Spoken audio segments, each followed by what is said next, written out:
Frère, j'ai encore une préoccupation sur l'union et ceci me concerne directement. Bon, j'ai un prétendant qui aimerait venir voir mes parents pour être en règle. Mais mon souci est comment savoir que Dieu est donc avec la relation. Genre, quels sont les éléments qui montrent son accord?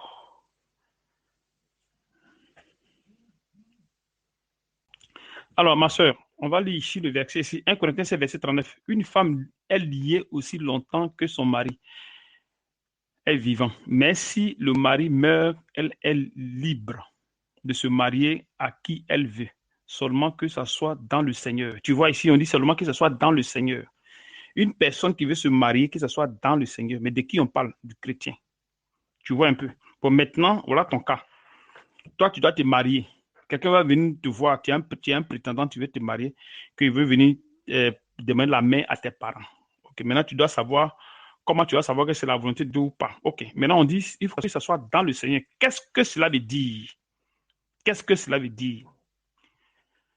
Il faut que ça soit dans le Seigneur. Paul, quand tu lis 2 Corinthiens 13, verset 5, il dit, examinez-vous si vous êtes dans la foi, c'est-à-dire si vous êtes dans le Seigneur, c'est-à-dire si vous êtes dans la vérité. Et éprouvez-vous si Christ est en vous. Tu vois. Et ici, on dit de se marier dans le Seigneur. Mais avant que tu ne te maries dans le Seigneur, il faudrait que toi, tu sois dans le Seigneur. Si tu veux des trucs corrects devant Dieu. Si tu es païenne, que tu veux rester païenne, tu peux faire tout ce que tu veux. Mais si tu veux vraiment, vraiment, vraiment suivre le Seigneur, alors il faut maintenant que tu sois dans le Seigneur. La Bible dit dans Matthieu 6, 63, 33, cherchez premièrement le royaume et la justice de Dieu. Qu'est-ce que la Bible dit par là, Jésus? Jésus prêchait à des personnes qui avaient déjà cru. Des personnes qui avaient déjà cru, il leur a dit non, cherchez premièrement le royaume et la justice. Si vous cherchez pour le royaume et la justice, tout le reste, ça vous sera donné. Mais si vous ne faites pas cela, ce que vous êtes en train de chercher là, vos désirs que vous cherchez là, vos désirs, le mariage, manger, boire, chercher travail, tout ceci, ce sont les païens qui les recherchent. Mais vous, cherchez premièrement le royaume de Dieu. Qu'est-ce que cela veut dire? Cherche d'abord le Saint-Esprit pour qu'il descende en toi et maintenant qu'il construise maintenant la justice en toi pour te donner les dons et les manifester. À partir de là maintenant, le Seigneur maintenant est en toi. Il va te montrer maintenant ton calendrier. Tu vois, il va te mettre maintenant ton calendrier. Si tu dois te marier, tu ne dois pas te marier. Parce que tout le monde n'est pas appelé à se marier. Donc, Dieu va te donner le calendrier juste. Si tu dois te marier, il te le dira. Si tu vas te marier, il te le dira. Parce qu'il sera en toi et il va marcher en toi. Ce n'est plus toi qui vas marcher, mais c'est lui qui va marcher en toi. C'est lui qui va prendre les décisions à ta place. Tu ne peux plus prendre les décisions à ta place parce que les désirs de ta chair ne vont plus se manifester. Mais ce sont les désirs de l'esprit qui vont se manifester afin d'accomplir la loi de Dieu. Donc, si dans le plan de Dieu, ta vie de marié est dedans, alors qu'est-ce que le Seigneur va faire? Puisqu'on dit de se marier dans le Seigneur, celui qui va venir sera aussi dans le Seigneur. Donc, il y aura aussi le Saint-Esprit. Donc, c'est-à-dire, un, il sera disciple. Deux, il va que le Saint-Esprit vienne en lui et que le Saint-Esprit change sa personne, passer de l'état charnel à l'état spirituel. Là, comme ça, vous deux, vous êtes maintenant des enfants de Dieu qui ont, qui ont, qui ont été scellés du Saint-Esprit. Là, comme ça, vous êtes sûr que vous partez au paradis. Le Seigneur vient, il vient vous chercher. Il change votre vie, il vous met dans la justice afin que vous puissiez marcher selon sa volonté. Là, vous pouvez être marié légalement. Est-ce que tu vois? Et vous faites une vie tranquille. Parce que c'est plus vous qui vivez, mais c'est le Seigneur qui vit maintenant en vous. Donc, vous n'allez plus parler de mariage, de divorce, vous n'allez plus parler d'histoire. Parce que c'est le Seigneur qui met en vous sa justice. Tu vois, non? Parce qu'il nous amène à la statue parfaite de Christ. L'homme fait selon Dieu. Sans tache, ni rien de semblable, irrépréhensible. Tu vois. Mais si tu te maries dans cet état, et que tu le maries, tu ne sais pas ce qui va se passer. Tu as vu? Tu n'as pas encore le Saint-Esprit. Lui, peut-être qu'il n'en a pas. Et si vous allez vous marier maintenant, ça va devenir des problèmes. Tu vois, ma soeur? Donc, c'est un peu ça. Donc, pour moi, tu seras obligé d'attendre à ce que tu sois vraiment dans le Seigneur, avoir le Saint-Esprit. Et maintenant, c'est lui, il veut se marier, qui est aussi le Saint-Esprit. Et maintenant, vous deux, maintenant, vous êtes maintenant dans le corps. Parce que Dieu nous ramène à l'état parfait. Et là, Adam et Ève, ils sont des enfants de Dieu. Adam, il est l'enfant de Dieu. Ève est l'enfant de Dieu. Ils se sont mariés. Donc, c'est dans cet état que Dieu nous amène. Sarah et Abraham, les deux, sont enfants de Dieu. Donc, c'est dans cet état que Dieu nous amène à se marier entre nous, les frères chrétiens. Donc, lui qui vient en toi, tu n'es pas sûr qu'il est chrétien.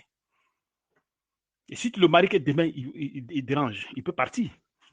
Donc, c'est mieux que tu attendes à ce qu'il reçoive le Saint-Esprit pour que le Saint-Esprit atteste sa foi et qu'il atteste aussi ta foi. À partir de là, maintenant, vous pouvez vous marier tranquillement sans problème. Vous allez vivre comme les enfants de Dieu, sans parler même de divorce. Parce que chez le chrétien, le divorce n'existe pas. Puisque vous avez la loi de Dieu en vous, donc vous n'allez jamais pas de divorce, vous n'allez jamais pas de discussion. Parce que vous allez marcher dans la volonté de Dieu, la volonté parfaite de Dieu. C'est lui qui va marcher en vous.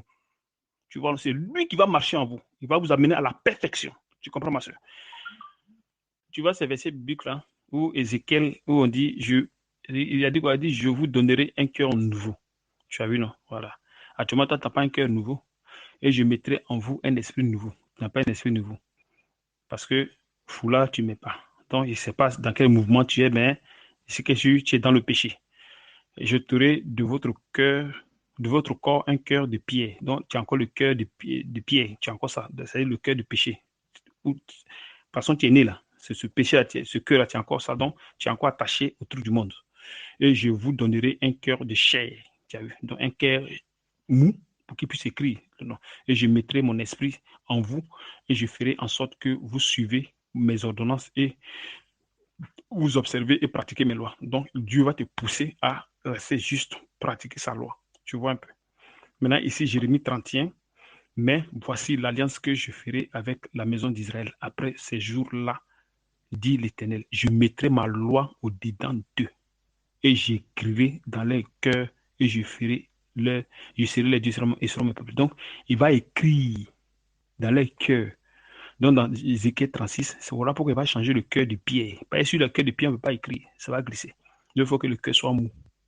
Tu as vu. Donc, voilà pourquoi, quand vous venez, on vous demande qu'est-ce que vous avez fait dans votre vie. Vos vies, les déchets que vous avez faits. Vous déchargez, parce qu'on dit de confesser vos péchés. Tout ce que vous avez fait, vos péchés, confessez cela. Parce que si vous ne confessez pas, que vous pensez que vous suivez Dieu, vous ne pouvez pas y arriver. Donc, vous confessez vos péchés, vous confessez tout ce que vous avez en cachet, tout. La fornication, l'adultère, tout. Vous confessez ça, vous videz le cœur. Tous les gens que vous avez gardés dans votre cœur, tout cela, vous videz tout. Quand le cœur maintenant se dégonfle maintenant, Dieu maintenant vient nettoyer et maintenant il vient maintenant mettre sa parole. C'est comme ça Dieu fonctionne. Tu vois un peu. Donc, c'est un peu ça. Donc, tu as encore plein de bagages. Si tu te maries maintenant, là, je ne te conseille pas. C'est mieux que tu cherches d'abord Dieu. Et tu cherches son esprit. Tu vois un peu. Que Dieu te bénisse. Tu as vu, sinon, dans Matthieu 6, comme je t'avais dit à 31, ne vous inquiétez pas. Donc, point. Ne dites pas, qu'est-ce que nous mangerons demain? Qu'est-ce que nous mangerons? Que boirons-nous? De quoi serons-nous vêtus? Car toutes ces choses, ce sont les païens qui les recherchent. Votre Père céleste, là, sait que vous en avez besoin. Cherchez premièrement le royaume et la justice. Tu vois, non, de Dieu, et toutes ces choses vous seront données. Pas déçu. Pourquoi? Parce que si tu vas actuellement, tu veux chercher ces choses-là, ça va te créer des problèmes. Parce que tu vas chercher selon tes désirs. Parce que tu as encore la vie païenne en toi. Donc, si tu cherches pour le moment un homme, tu vas le chercher selon tes désirs.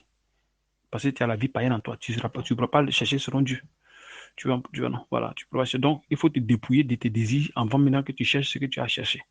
Maintenant, pour te dépouiller, il faudrait que le Saint-Esprit vienne pour t'aider à te dépouiller. Tu vois un peu. Et Ephésiens 4 dit quoi? Verset 19.